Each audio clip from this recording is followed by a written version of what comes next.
So this is again Michael Handel's Masters of War Classical Strategic Thought, Third Revised and Expanded Edition. This is from Comparing Sun Tzu and Clausewitz. Theory, Chance, and Uncertainty. So Clausewitz from On War. In short, absolute so-called mathematical factors never find a firm basis in military calculations. Never find. From the very start, there is an interplay of possibilities, probabilities, good luck and bad that weaves its way throughout the length and breadth of the tapestry. In the whole range of human activities, war most closely resembles a game of cards. So Sun Tzu and Clausewitz would probably agree on the fundamental methodological assumption that war is an art, not a science, that each military problem has many potentially correct solutions, not just a single optimal solution, which are arrived at through the military leader's imagination, creativity, and intuition. They would also agree that the tremendous complexity inherent in the study of war makes it impossible to formulate a positive theory of war, even if a set of laws or maxims can be said to exist. Any laws or principles of war have only a relative validity, never an absolute one. In any event, the application of such laws ultimately depends on each leader's subjective interpretation. Clausewitz, however, treats this critical issue much more explicitly since he devotes all of Book 2 to an analysis of the theory of war. He observes, for example, that, quote, efforts were therefore made to equip the conduct of war with principles, rules, or even systems. This did present a positive goal, but people failed to take adequate account of the endless complexities involved. As we have seen, the conduct of war branches out in almost all directions and has no definite limits. While any system, any model has the finite nature of a synthesis, an irreconcilable conflict exists between this type of theory and actual practice. It is only analytically that these attempts at theory can be called advances in the realm of truth. Synthetically, in the rules and regulations they offer, they are absolutely useless. They aim at fixed values, but in war everything is uncertain and calculations have to be made with variable quantities. They direct the inquiry exclusively toward physical quantities, whereas all military action is intertwined with psychological forces and effects. They consider only unilateral action, whereas war consists of a continuous interaction of opposites. Anything that could not be reached by the meager wisdom of such one-sided points of view was held to be beyond scientific control. It lay in the realm of genius, which rises above all rules. And the very nature of interaction is bound to make it unpredictable. And a couple more. Nor can the theory of war apply the concept of law to action, since no prescriptive formulation, universal enough to deserve the name of law, can be applied to the constant change and diversity of the phenomena of war. And given the nature of the subject, we must remind ourselves that it is simply not possible to construct a model for the art of war that can serve as a scaffolding on which the commander can rely for support at any time. Whenever he is to fall back on his innate talent, he will find himself outside the model and in conflict with it. No matter how versatile the code, the situation will always lead to the consequences we've already alluded to. Talent and genius operate outside the rules, and theory conflicts with practice. And for the art of war, experience counts more than any amount of abstract truth. So, as Clausewitz emphasizes, war is in all its aspects a reflection of human nature, rife with non-rational motives. On its higher levels, it is a creative and practical activity based on innate talent and inspiration, in which the opponents act and react to real and imagined moves in unpredictable ways. Furthermore, even if the conduct of war itself is rational, for example, the correlation of ends and means, and defining clear objectives, the ultimate political objectives of war can still be irrational. As distinct from other contemporary military theorists, Clausewitz sees war as an organic, not an inorganic or mechanical activity. With this as his premise, it was inevitable for him to conclude that war could never be studied profitably as an exact science. He makes this plain in a profound discussion in Chapter 3 of Book 2 entitled Art of War or Science of War. The object of science, he states, is knowledge, or Wissen in German, while the object of art is creative ability or knowing, Können in German.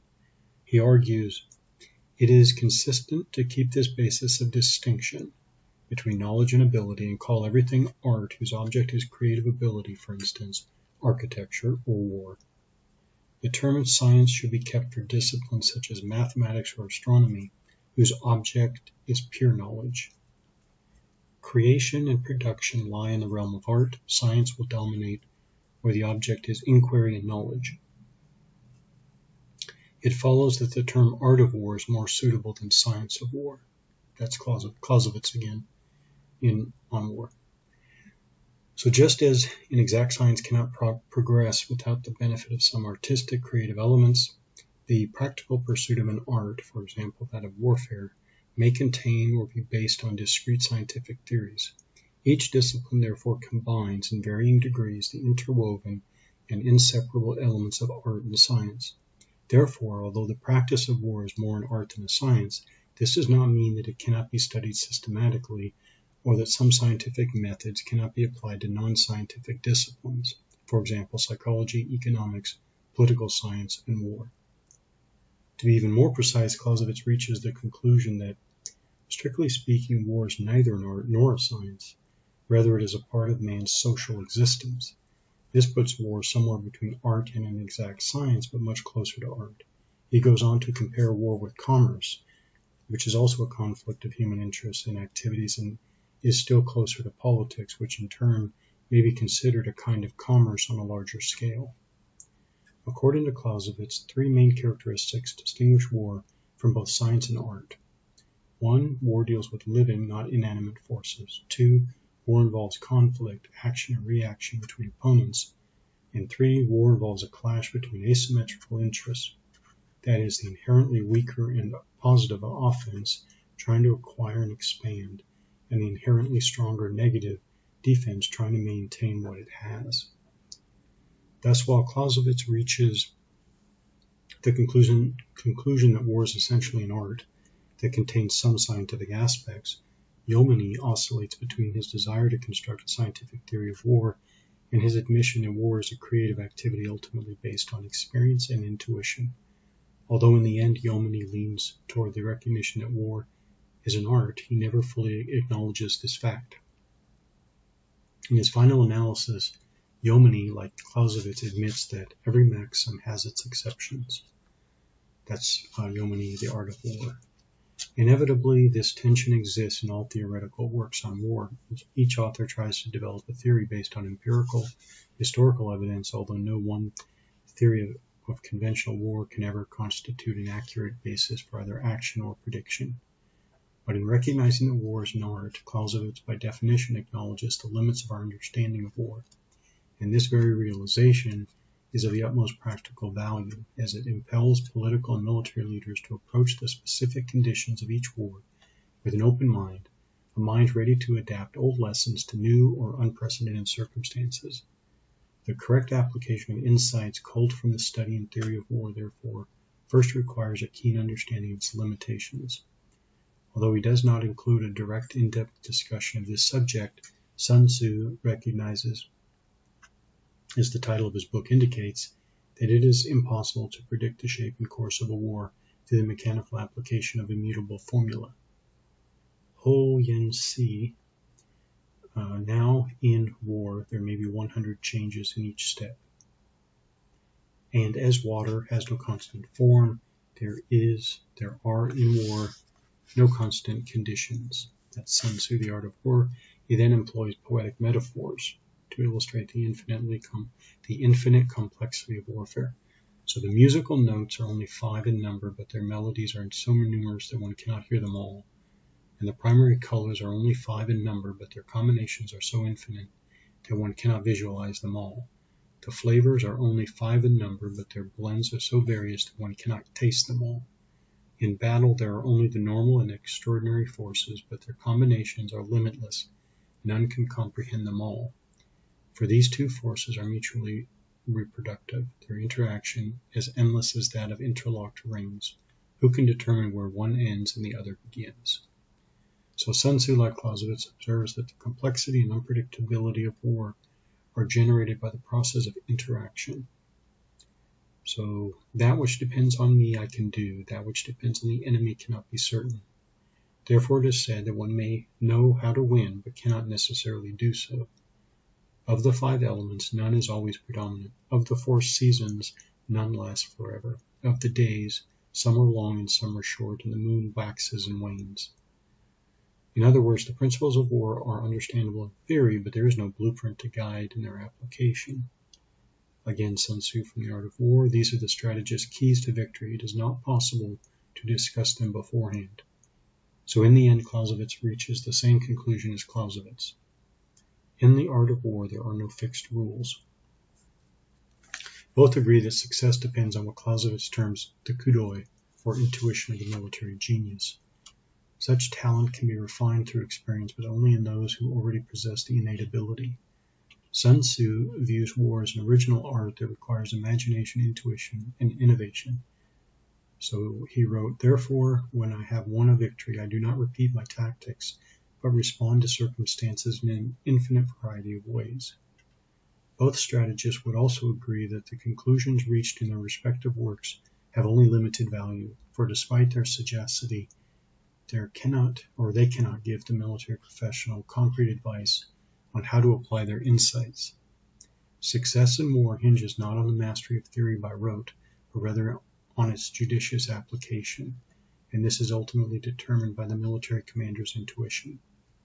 It is also interesting to compare Clausewitz's view on the educational value of theory with that of Jomini, one of his contemporaries. So correct theories, founded upon right principles sustained by actual events of wars, and added to accurate military history, will form a true school of instruction for generals. If these means do not produce great men, they will at least produce generals of sufficient skill to take rank next after the natural masters of the art of war.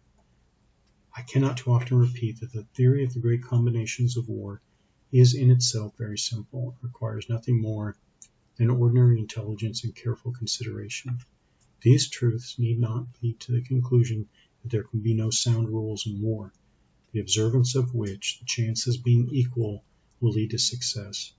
It is true that theories cannot teach men with mathematical precision what they should do in every possible case, but it is also certain that they will always point out the errors which should be avoided, and this is a highly important consideration, for these rules thus become in the hands of a skillful general commanding brave troops the means of almost certain success.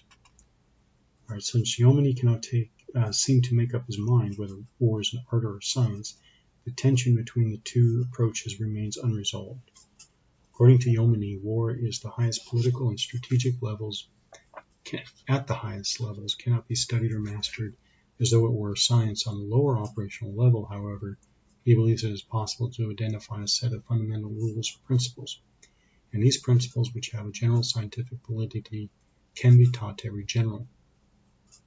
Yet, as Jomini acknowledges, it is the artistic intuition of the military genius that determines whether these scientific principles are correctly applied.